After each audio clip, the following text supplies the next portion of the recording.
League of Legends now has over 170 champions. At this point, we are getting a little bloated with the roster, including all the short stories we have, with a grand total of 240. You might be thinking, with 240 short stories, most of these, if not all of them, would be canon and would be leading to a greater ending for League of Legends. But since this is a live service game, and like most live service games, whatever story that's going to be told is going to immediately be undercut by a new threat at all times. I experienced this also playing Apex Legends and other battle royales at the time. Stories in live service games are never ending, as they have to keep going to keep characters relevant. But League has this weird issue of characters not existing, characters standing still and doing nothing waiting for something to happen, or stories that seem to not matter for years on end, with no conclusion. I wanted to understand and try to think through what the end goal could be for League, especially since the MMO is still being worked on, so we have no idea how this MMO is going to turn out.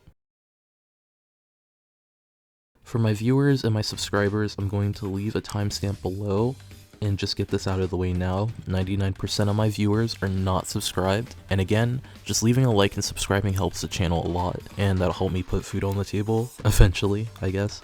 Getting monetized on YouTube is a struggle, and when you're making content, it can be a very hard deal. So I'm going to leave a Patreon link below where you can help me out for $5 a month, and until I can unlock channel members, that'll be the main way you support me. I will be uploading unedited scripts from my videos, because I do all my videos unscripted. Whenever I find a topic, I just talk about it and try to go off of what I'm thinking. So sometimes it takes me a lot longer to record than I would expect. So thank you for watching, and let's get into the video. Arcane, being League of Legends' first actual animated series, has made a lot of great steps forward. We finally got a backstory for Vi and Jinx that actually makes sense and isn't very vague. A big issue with Jinx and Vi is you just didn't really get to know them very well. You knew that Vi was a cop and that Jinx was a criminal, and they didn't really have much lore outside of that. But in the midst of Arcane coming out, we find out that now they're just considered sisters, and we don't know if League of Legends itself just has separate lore from the series, because when you go into the Runeterra map, some of the things just aren't updated still. So for anyone right now, the only thing we can really go off are the cinematics, and the cinematics are also being animated in the same art style as Arcane. So for anyone that has actual common sense, you're just going to assume that anything with that art style is going to be considered canon at this point. But that also comes in the question about the characters that are already in Piltover and Zaun. We never see Zeri, we never see Seraphine, we never see Ezreal, Ziggs, Blitzcrank.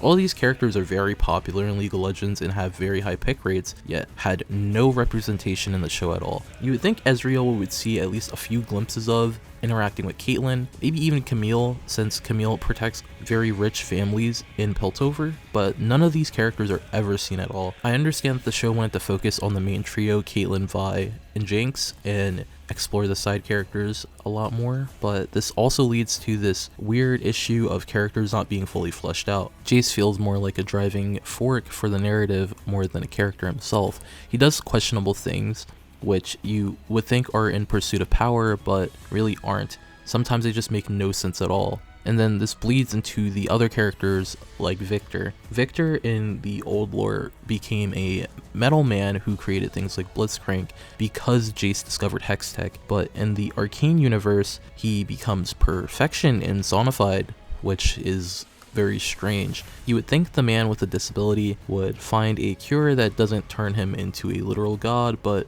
I digress. So at this point, Arcane just has made its own universe and made completely different changes to the lore. So now we're at a third lore reset for League of Legends at this point. People might really not glance at this knowing that we now have an animated series to tell its own story, but now this comes at a very big cost of certain characters just not having an identity. Skarner now not being connected to Hextech at all means that other characters are affected by this.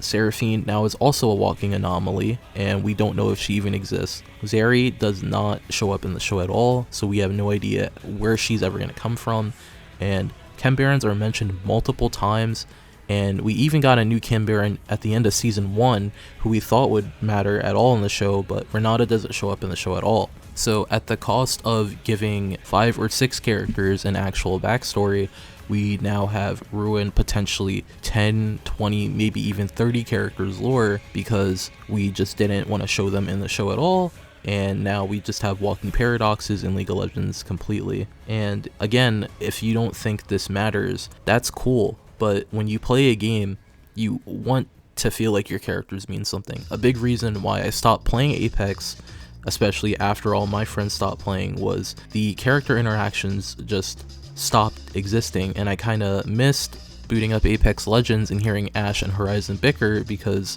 of their tied bonds. At this point, League of Legends is going down that same route where lore kind of just doesn't matter and things happen. Like, at the end of the series, we could have seen potentially, let's say, Ezreal, he's a side character. He comes in and out of the show, and we get to see him find his gauntlet and get his powers and things like that. Since he's pretty young, around the same age as Jinx and Vi, he could just be a character that comes in and out of Piltover, and then eventually meet up with characters like Mel using his name Jero Lightfeather that he uses in his lore, who is considered like a legendary person, even though we know it's just like hair gel. So instead of seeing Mel go into Noxus by herself, maybe Ezreal could have guided her on the journey. There was a lot of potential to add more characters into the show. Maybe Orianna could have showed up towards the end with all the Victor clones, but I know they wanted to make it so like Victor just controls all and he has his like perfect world or whatever, so I guess that was out of the question. Maybe we could have seen Ziggs help the group in some way, instead of seeing Heimerdinger get banished to the Shadow Realm or wherever he went at the end of the show, because it doesn't look like Vandal City at all. Arcane had the potential to show the many different sides of Zaun and Piltover, and we barely got a glimpse into either. Just a vague sense that Piltover people know that they're better than Zaun people, and that the Zaun people are oppressed. But the show does a very, very bad job of showing how these people are oppressed, other than just being poor and not willing to help each other. In the very beginning of the show, people in Zaun look like they live normal lives, and when we are shown the future by Echo, it seems like everyone would have just eventually lived a normal life anyway if these events never transpired. So what was even the point of some of the actions in Arcane? Why would Jace even get a rune from Victor? Like, what if Jace just never discovered Hextech? Would we just have a prosperous, like, Piltover? We don't know, because these are never answered in the show. Blitzcrank is also known as a protector of Zaun, and is there to help people like Echo and things like that. Maybe there could have been like a smaller side episode where we just focus on exploring Zaun and Piltover. And maybe we get to see Zeri and Blitzcrank taking down Urgot or something insane stupid like that.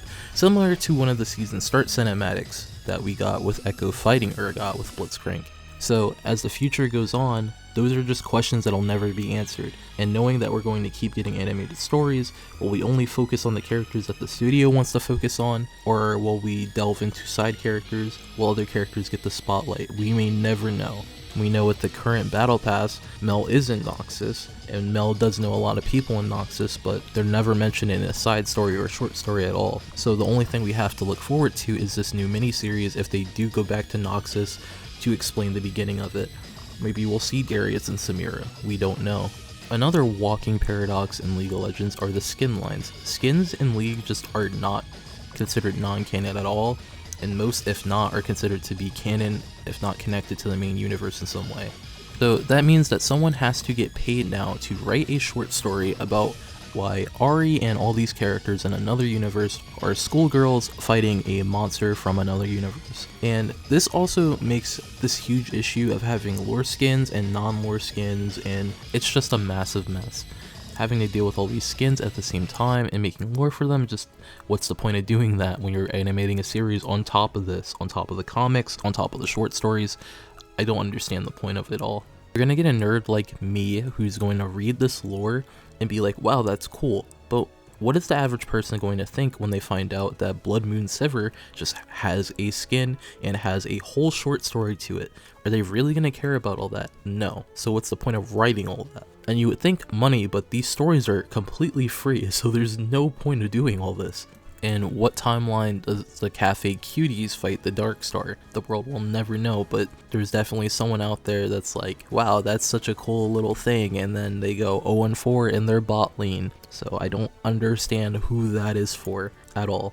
On top of that, I wanted to mention we have skins like Freljord, Silas, and Talia, which shows a moment on their journey, but doesn't explain anything else.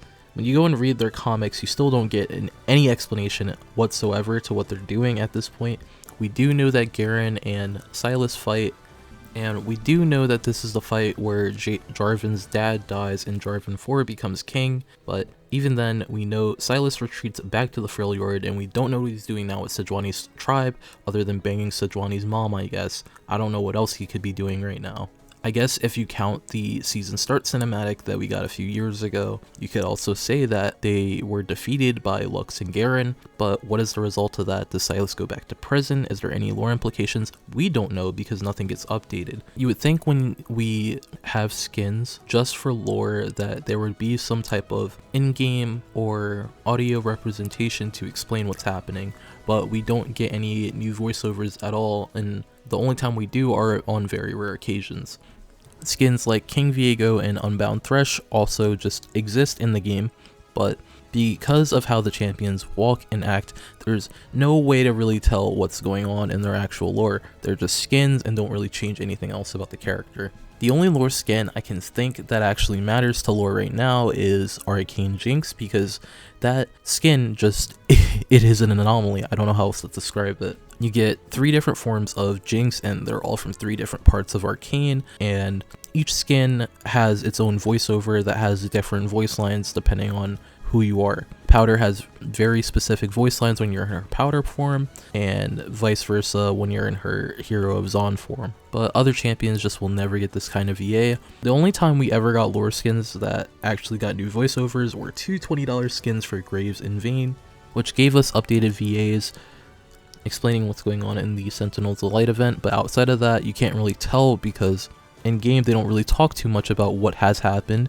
only what is going to happen. These 2 skins have this issue of Vayne and Graves only talking about them going to go fight Viego, not what's going to happen or what already happened. So now we just have lore skins that don't even explain anything at all. And I wanted to kind of delve into the Ruination event at this point, because this event was really big at the time, and I remember Riot putting a lot of their advertising into Senna being released and a lot of things like that, completely overshadowing characters like Set and Aphelios, which still have not really any lore and are very vague characters that just wander around doing nothing. But we'll get into that later. For now, I wanted to focus on this Ruination stuff. Ruination has about 3 different versions that you can read and watch. You have the in-game one from the event that I played, you have the novel, and then you have the Ruined King game. All 3 of these have different endings though, and contradict one another. And the worst part about all of this is, with Viego's defeat, how does the Black Mist still exist? There's no reason and no common sense way for any of that to make any sense if you go off of the event that Viego is just sealed away. But even then, why is Viego just sealed away? Like, why couldn't he die? Why didn't they just make him pass on with his wife so at least he can get a happy ending that makes sense? Viego now being sealed away means eventually that everything they did can just be undone. It could be a to be continued moment, because if the Black Mist still exists, then Thresh could just walk up and undo it. Like, what's the point? But then if you go off of the novel ending, Thresh takes him into his lantern, which doesn't make sense. If Isolde's soul, let's say that, is the main way for the Black Mist to exist, then how can any of these creatures even work? Like, you would think once Viego's defeated and Isolde's soul is complete, like maybe once she passes on, the mist gets purified and it becomes the blessed mist again. Like, none of this gets answered. It even doesn't make sense with Senna, because Senna also just has this big ass gun when she gets released from Thresh, and the lore on that is that she took pieces of the Sentinels after freeing them from Thresh's lantern while she was in there. But even that doesn't make sense, because if she's freeing them while she's in the lantern, why didn't she just shoot herself and let herself out? None of this makes any sense. So the Ruination just was a terrible event with terrible writing, and it's just something that happened, and characters like Elise still go to the Shadow Isles, and like none of it makes sense. But I guess all those things will be answered in Arcane. I mean, we saw Elise, we saw Katarina, but why would Elise and Katarina be fighting each other? Like, what is the implication on all this? And it sucks that we're in a day and age where Riot doesn't just rework champions based on what's happening in the lore or care about that at all. It would be nice to see characters like Yorick get a new identity. I mean, I would love to see like a purified version of Yorick, where even as just like a skin and he just has Isolde helping him, and they create like mistwalkers that are like angels or something stupid like that. But we never get anything like that in game or in lore, and for all we know, Yorick still is running around with the Souled Soul, even though he gave the Sentinels a light, the Maiden of the Mist. So I just don't know what's going on anymore. So we just talked about Arcane, we talked about the Ruination event. So what does that leave us? That leaves us with a bunch of regions like Freljord and the Void and all these other things that are just kind of happening. But what are they building up to? Because the Void has been this ongoing issue and is just never mentioned. You would think in Arcane, like, the big bad would end up being something that they have no control of. Maybe it's a world Rune Rise never found. It would be nice to see things like that written into the story based on, like, things players already know in the lore. I feel like even Necrit would, like, shit his pants if he found out, like, Rise was in Arcane. But we're never gonna see that because it never happened. So at this point, all these stories are canon, but none of it really matters at the end of the day. And if you care about League of Legends lore, none of it matters. I understand with Riot Forge, they kind of wanted to expand on the lore, and the games in it sell well, but that's also because League of Legends is a MOBA, and most MOBA players only play that game with their friends. They get off and they play games like God of War and stuff like that by themselves. You're not really going to see someone who plays League care about the lore that much, and vice versa. And when they do care about the lore, that is a part of the community that's very niche. So when you make lore, it has to be focused on whatever is going on in events and stuff. I remember the Ruination event.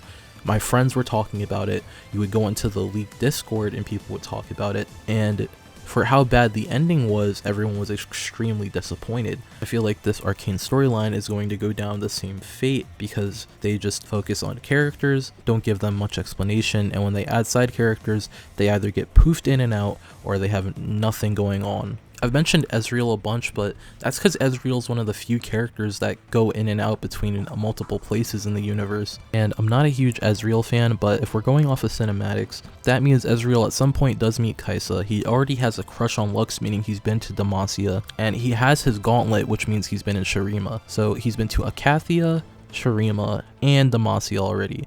Why couldn't we have seen him in Arcane at all and then have him branch out to other regions alongside Mel? I feel like we're missing so much because we didn't delve into these things, which is now making bigger issues for the canon as a whole. The people that are going to watch Arcane mainly only watch it for romances. I mean, I can use my girlfriend for an example. My girlfriend was obsessed with the Caitlyn Vi romance, and outside of that, I can't really think of anything else that really mattered in the show because the storytelling was just so loosely vague. And many of the problems I have with Arcane come from the sins of Season 2. Season 2 completely branched off the rails, and a lot of people accepted it for what it was, but I feel like it caused many more issues than what we thought. This means that whenever we go into other regions, we're going to have a very vague story being told. I'm pretty sure if they ever did a spin-off on Noxus, we're going to see Darius, we're going to see Draven, and we're going to see Swain. But what does that mean for the other Noxians like Sion? Characters that are extremely popular in the game, but may not get representation because of how vague they are and how weird their lore is. There's just way too many champions to go over with very unique lore that could cause issues for the writers. We have big examples like the demons like Evelyn, Tahm Kench, and things like that, and characters like Vayne who are connected to Evelyn in lore, but will the writers ever focus on those characters? Probably never. I don't know if League's animation studio will ever delve into things like this, but we may never know. We have characters like Annie that have had lore built up for years, but she's also a Noxian. So when it comes to animation, should we expect characters like Rel and Annie? Because at this point, there's too many factors to many of these countries, and there are characters that go between regions all the time. Look at Jhin, look at Ezreal, look at Zed. There's tons of characters that just go region between region. The Ruined King game had characters like Ahri and Yasuo in Bilgewater to fight Viego. So now it's very well known that League doesn't have a very well written continuity. And I find it very strange because you did all this effort to rework your lore in 2013, and now we're left in the situation of what does Riot do next to expand their world. We still have the MMO coming out, and I don't know how that's going to affect the greater gameplay of League and the greater lore of League at all, as we have elements like Otacon now becoming parts of the Rift. So it's very clear that every part they add to League, they want it to matter. But what does that really mean for us? That means whenever whoever is in charge of all this remembers whatever region they want to go to, they're going to do it. And they're not going to care how they go about it. They're just going to be like, it's time to go to Ionia, it's time to go to Demacia. Is there a reason to go there? We don't know. Ionia is also just a massive region, and since we do know that this is going to be the next season start, what is going to be the focus of this region? We know LeBlanc wants to go there, but how will this affect the champions there? We know Karma holds the balance there. Irelia teaches a school of dancers who use knives to battle, which is pretty sick, and outside of that, you just have all the ninjas. You have Soraka that just walks around there. You have so many factors, and if we're going off very vague details, what does this mean for characters like Riven, who are connected to multiple other characters at this point? We know almost every Noxian knows who Riven is, and we know most of them have respect for her. And at this point, I don't know if I should be taking Arena seriously or not, because Riven shows up in there, and there is a cinematic where she fights Draven, so maybe we should take that seriously. I don't know, because I don't imagine we're going to see Riven chilling in Ionia smoking a blunt with Yasuo. It's very clear whatever story they're going to tell, it's after the Ruination event already happened. So any League events that we've been through, they've already happened in Arcane, but what does that mean for like the rest of all these other characters? Like, Aphelios just exist. All these other characters just kind of exist and we don't know what they're doing. Like, Aphelios has been in the game for like 6 years now, and you would think he would be doing something important with Diana eventually, but he doesn't even know who she is yet. It's like crazy. You would think Alune would be a support in the game by now, and Aphelios wouldn't be mute anymore, and I just focus on these characters because you would think at some point like Riot would want to expand on them, but they just don't. And now you have all these Targonians doing nothing. You have the Solari and the Lunari, which for how popular Diana and Leona are, they get nothing at all. They get nothing. And then you just have the Darkin running around. Like, what is Aatrox doing right now? Like, you have characters like Sivir and Talia and Shurima right now, like helping people, but then there's like Aatrox and Xerath just murdering people. And I really wanted people to think about this. How are characters like Cassante, Talia, Sivir, or just any other human champion going to do anything to a character like Renekton or Xerath or Aatrox or any other Darkin for that matter? If these characters are just running around in the universe, like, you would think there would be like something in the lore where they get taken down by someone else and they're just waiting for their like next big move or something like that. But no, they're just kind of walking around murdering shit. And I always wonder, like, who wrote this? Because if these characters are like free running around killing shit, Runeterra must be like terrifying to be like a normal human in. Like, fuck the world runes. Who cares about the world runes when Aatrox, and who's just a fucking giant, is just gonna murder me anyway? Like think about that. Like, it's just a terribly written story, and I really do wonder how they're going to go about ever explaining these characters, because they just exist. And for many of the older champions, one of their main foes are the Void. Now, the Void in League of Legends is a completely separate universe of beings that just want to devour everything. And with Kai'Sa existing in Bel'Veth, I just don't understand if we're ever going to have a Void event where characters like Kai'Sa finally get to like maybe defeat the Void in any way. Maybe Kai'Sa will get a skin where she's like a normal human again. I don't know if Riot will ever do something like that, but there's potential for it. But with the current League story so far, you have Demacia versus Noxus, you have Demacia versus Sylas, you have Arcane, you have the Void, you have Aatrox, you have all these things to worry about. And for all this lore, you would think this would be leading up to something big like their MMO, but I imagine a big issue with the MMO is focusing on the narrative they're going to tell. An MMO is going to give you a very big and large story, usually with multiple paths, like in WoW or Final Fantasy's case. So you have characters going on their own adventures, and they all come down the same path in the end.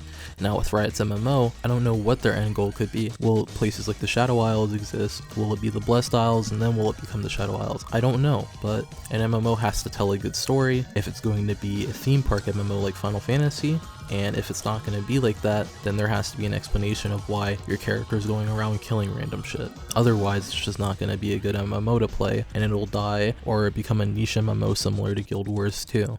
I'm not here to just hate on Riot Games. I've been playing this game long enough to tell that I really appreciate this game, but I'm wondering where they go.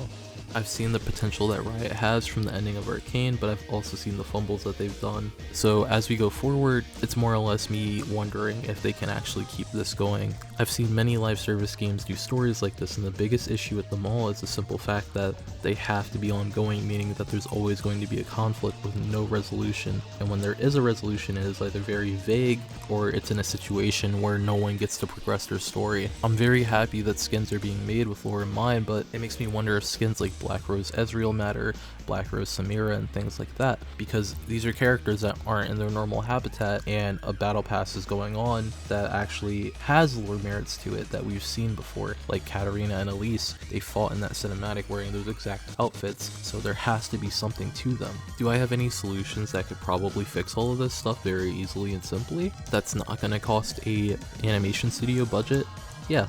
So the simple answer is to just release comics alongside these battle passes similar to Apex Legends. At least that would mean the continuity is more consistent and we would hear about characters like Mel. Maybe you wouldn't have to pay voice actors to redo lines every now and then, so that works. The only other thing I could say is have voice actors record more lines, but that can cost money very quickly, and I don't think Riot's gonna keep doing things like that, as we haven't had a VA update in a long time similar to the Lucian Yasuo one, and we're definitely not going to get animations for every single character in League. Now that we're at over 170 characters, it's just not going to happen. Like, Riot, at this point when it comes to champions, has dug themselves a hole that they'll never get out of. When you have 170 characters, all with their own unique gameplay and that are supposed to be equal, I just can't see them ever figuring out how to do all this. The only solution I have is to make comics and give them very clear and concise endings. Stop dwelling in the past. Like, there's so many stories that have went over the Ionian Noxian War and previous wars like that. They just need to move characters forward. There are way too many characters to work with in this game, and I want to see most champions have their own story, but the only way they can do that, I would say, is by pushing out comics, and they're not that expensive to make. A 10-page short story comic that just speeds up events probably is like 1/10 of the cost of Arcane. So anyone arguing otherwise is either delusional or thinks Riot just can't do things like that, but they're an indie company, so they definitely can't afford to release a comic book every 3 months. It's just impossible. It's not like other companies have done this ever before, or even YouTubers releasing their own comic books. But at the end of the day, this is Riot Games' story that they have to tell, and I'm so thankful I do not give a crap about Valorant's story, because even that is messy. But at the end of the day, we're just fans, and despite what people may tell you, League is not dying anytime soon. I mean, the amount of people that brought Netflix just for Arcane is insane. So anyone telling you that League is dying, they have plenty of money, and if they want to do something to get more players, they always can. When you're backed by a billion-dollar Chinese company and Netflix, I don't think you're very broke at all. So that's that. Well, thank you for sitting through my 30-minute long video. I wasn't expecting it to be this short. I wasn't even expecting it to be this long, because I was just going off of topics I've been thinking about all week. The hardest part about recording videos is if I go on a script, I sound like a robot, and if I don't go off script, I get very unfocused and it takes me hours to record. So thank you for sitting and listening to me for about 30 minutes. If you can, leave a like and subscribe, that's always appreciated, and I hope you have a great day.